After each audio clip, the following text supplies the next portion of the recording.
Salut et bienvenue à tous, content de vous retrouver pour le numéro 78 dont je vous propose de regarder le sommaire. C'est parti. Au sommaire de cette édition, en route vers l'Afrobasket 2015. Présentation de l'équipe du Gabon Dames. Ensuite, la Côte d'Ivoire Hommes. Quelle équipe pour 2015? Enfin, le portrait de Ramsès Lonlac, la lionne indomptable du Cameroun.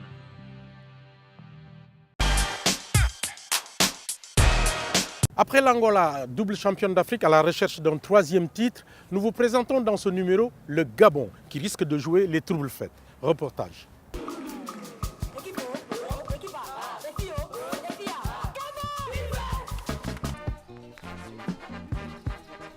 Voici les dernières images du Gabon en compétition en phase finale de l'Afrobasket Dames. Nous sommes en 2005 à Abuja, au Nigeria, et les Panthères du Gabon avaient terminé à la 9e place sur 10. Une année marquée par l'éclosion d'une Afro-américaine, Mfon Udoka. Après près de 15 années d'hibernation du haut niveau en masculin et en féminin, je pense que c'est une bonne chose de revoir nos équipes repartir vers l'international, en espérant qu'elles feront de très bonnes choses. Qualifié des éliminatoires du groupe G, après avoir battu le Cameroun pour les Jeux africains et la République démocratique du Congo pour l'Afrobasket, le Gabon a dû batailler ferme pour obtenir une qualification difficile mais méritée. C'est des filles qui n'ont pour la plupart pas joué en équipe nationale, qui arrivent d'horizons différents, on essaie de créer une osmose pour que la moutarde prenne, et je pense que d'ici là, on sera surpris de voir les filles produire du beau jeu. Si la confiance est de mise après la qualification, il faut cependant rectifier des erreurs qui ne pardonnent pas dans une compétition de haut niveau telle que l'Afrobasket. Voilà ce qui arrive quand on arrive 3 minutes avant le match, on n'était pas échauffé, on n'était rien. Et voilà, c'est difficile pour moi et mes filles de rentrer dans le match. Géraldine Robert, 34 ans, est professionnelle dans le club de Villeneuve-d'Ascq dans le nord de la France, sait de quoi elle parle. Désignée meilleure joueuse des éliminatoires, elle a réussi des moyennes de 22 points et 13 rebonds. Elle sera le fer de lance des Panthères du Gabon. Et si toutes les conditions sont réunies, il faudra compter sur elle pour motiver ses partenaires. Je suis vraiment fier de mes filles. Franchement, c'est des filles qui travaillent depuis le mois d'octobre. Moi, je suis arrivée il y a 3 jours. C'est un travail qui a commencé il y a 5 mois. Et je savais qu'en venant, ça n'allait pas être facile. Mais je savais que mes filles allaient être là au rendez-vous. J'aurais dit, il faut qu'à la fin de cette compétition, on se regarde dans le miroir et on se dit qu'on a tout donné. Qu'on perd des matchs, qu'on gagne des matchs. C'est la loi du terrain, c'est la loi du terrain. Mais au moins, je suis vraiment fier de mes filles. Alors, attention, le Gabon est de retour et qui est avec un renfort de choix, Géraldine Robert.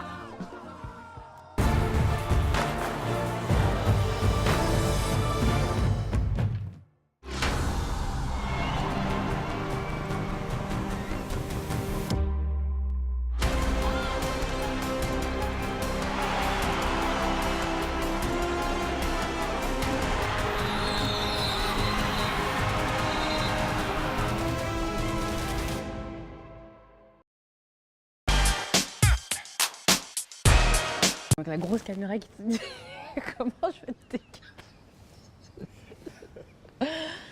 Bonjour, moi c'est Clarisse Mpaka. Je suis internationale angolaise et j'adore Afrobasket. Ils avaient terminé au pied du podium battu par le Sénégal. Ce sont les éléphants de Côte d'Ivoire qui ont dû passer par les éliminatoires pour se qualifier pour Tunisie 2015.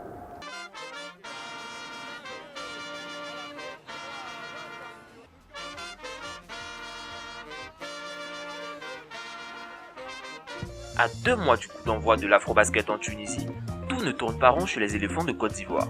Classés 4e, lors du dernier Afrobasket qu'ils ont organisé à Abidjan, les éléphants se sont qualifiés pour Tunisie 2015 en battant en match aller et retour à Cotonou une modeste équipe béninoise. Ça fait 1 an aujourd'hui qu'on n'a pas eu de contact avec la fédération. Vous savez, on est en Afrique, surtout en Côte d'Ivoire. Bon. Pour ne pas dire que le basket est l'un des enfants les plus malheureux peut-être de ce pays. Mais on a fait ce qu'on a pu, on s'est préparé dans des conditions quand même difficiles, comme d'habitude. Ici à Abidjan, on n'a pas eu de verre, Donc on s'est préparé sur 30 jours, sur un mois pratiquement, sous la houlette du coach Thierry Olivier, qui a tant bien que mal essayé de parfaire cette préparation-là malgré le manque de moyens. Donc voilà, c'est avec les tripes qu'on allait se qualifier au Bénin.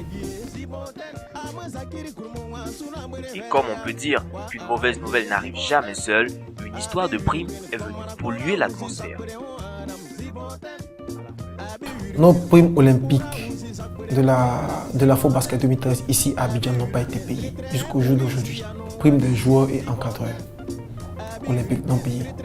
Pour moi, je pense que c'est quand même grave dans la mesure où la FOBasket a été jouée ici à Abidjan. Et si si ton propre pays, dans ton propre pays, on te fait ça, moi, je pense que c'est quelque chose de terrible.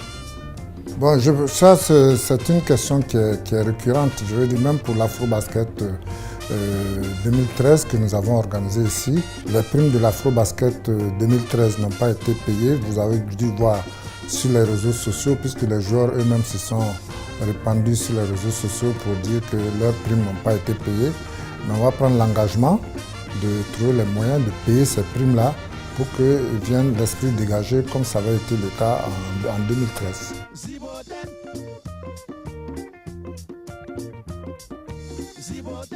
Côté terrain, et pour pallier aux absences de certains joueurs, l'équipe sera rajeunie, surtout dans le jeu intérieur. Effectivement, il y a de quoi s'inquiéter un peu, mais ceci étant, je pense que nous allons faire appel à des jeunes joueurs que nous avons repérés, surtout au niveau des États-Unis, qui pourront effectivement remplir la quête. Donc pour le moment, ce n'est pas un souci. On n'a que Mo Kone qui paraît blessé, qui risque de ne pas être effectivement opérationnel pour l'Afro-Basket. Mais pour le moment, nous ne sommes pas inquiets. Un véritable chantier attend donc le nouvel entraîneur de la Côte d'Ivoire qui connaît la sélection après avoir été adjoint pour la campagne de l'Angola en 2007. Nous sommes en train de finaliser avec Hugues Okansé, que vous connaissez, qui sera certainement l'entraîneur de notre équipe nationale. Et je pense que ce jour-ci, on est en train de finaliser. Il a donné son accord, on est en train d'échanger pour les détails qu'il faut mettre au point. Donc ça sera Hugues Okansé. Et pourtant, avec tous ces changements, joueurs et dirigeants sont optimistes. Le premier objectif, c'est de se qualifier effectivement pour les Jeux Olympiques si possible. Et ceci étant, on ne part pas à la guerre sans argument. On pense quand même qu'on peut jouer le titre. Le président de la fédération est passé à la télévision. Il a donné comme objectif la finale. Donc, je pense que j'ai eu à discuter avec lui. Et je lui ai conseillé qu'on parte pas à pas. Donc, pour moi, je pense que le premier objectif qu'il faut avoir avec cette nouvelle équipe, je pense qu'on aura un peu démantelé par certaines causes. Je pense qu'il faut avoir pour objectif les quarts de finale d'abord. Mais qui sait, les éléphants nous ont toujours habitués à des surprises. Nul doute qu'une qualification, ne serait-ce qu'en quart de finale, peut provoquer de drôles de dégâts dans ce championnat.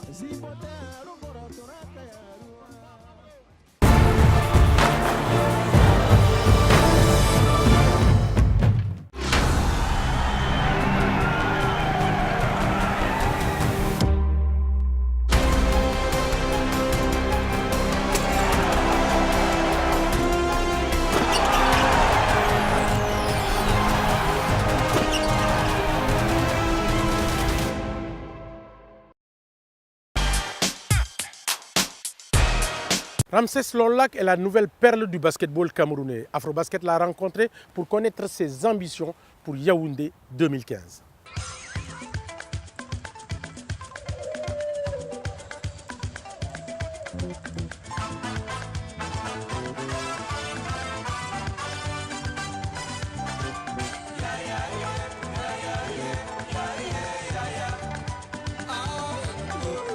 Voilà une fille qui se prépare comme jamais pour l'Afrobasket à Yaoundé du 24 septembre au 3 octobre 2015. Son nom, Ramsès Longlac, 26 ans. Ramsès est né à Bertoua, dans l'est du Cameroun. Grâce à son frère entraîneur du club de la ville, elle s'envole très tôt pour les USA et pour Memphis.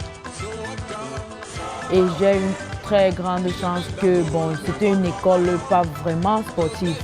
Donc mon athlétisme a vraiment fait que j'ouvre cette porte à cette école pour le basket ou bien le sport. Donc, mon séjour à Memphis, c'est vraiment un dream come true pour tous les athlètes qui veulent partir aux États-Unis et qui veulent trouver un endroit où ils peuvent jouer et qu'on les accepte et on les supporte.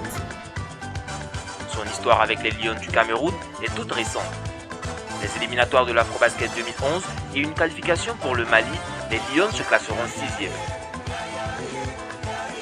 C'est à Maputo que Ramsès Longlac va éclore et va réaliser des statistiques intéressantes avec 8,9 points, 3,6 rebonds et 2,9 assists par match. Ce qui lui permet d'être désigné dans le 5 majeur de la compétition. Mais à Maputo, les Lions indomptables ont surtout brillé par leur joie de vivre et une bonne ambiance dans le groupe. Quand tu joues, il faut vraiment aimer d'abord ce que tu fais et là, le public va vraiment aimer ce que vous faites. Donc l'ambiance est vraiment importante parce que si tu joues seulement parce qu'il faut jouer ou bien parce que tu veux gagner quelque chose, bien c'est pour l'argent, c'est pas de l'amour. Il faut jouer pour l'amour, soit personnel et aussi maintenant parce qu'il y a beaucoup de gens qui te regardent. À Maputo, le Cameroun a démontré qu'il avait le niveau pour être en demi-finale. Donc maintenant, moi je pense que avec ce qu'on a fait déjà, beaucoup de gens attendent déjà de nous quelque chose et c'est ça qu'on voulait. Puisqu'on voulait dire que nous sommes prêts, le Cameroun est, je peux dire, on a beaucoup de joueurs, on a des joueurs qui ont de talent. C'est juste qu'il faut qu'on mette les moyens pour qu'on les regroupe et on est au top comme d'autres équipes, par exemple comme l'Angola ou bien le Sénégal. Pour mon pays, je continue toujours à jouer. Quand je joue, j'ai le sang à l'œil, je suis une lionne. Donc mon projet, ambition, c'est d'être champion d'Afrique. Réponse pour Ramsès Longlac qui vient d'obtenir son diplôme d'ingénieur en génie civil le 3 octobre à Yaoundé. Voilà, Afrobasket, c'est fini. On se retrouve pour notre prochain numéro. En attendant, restez fidèles à la suite de nos programmes. Allez, ciao!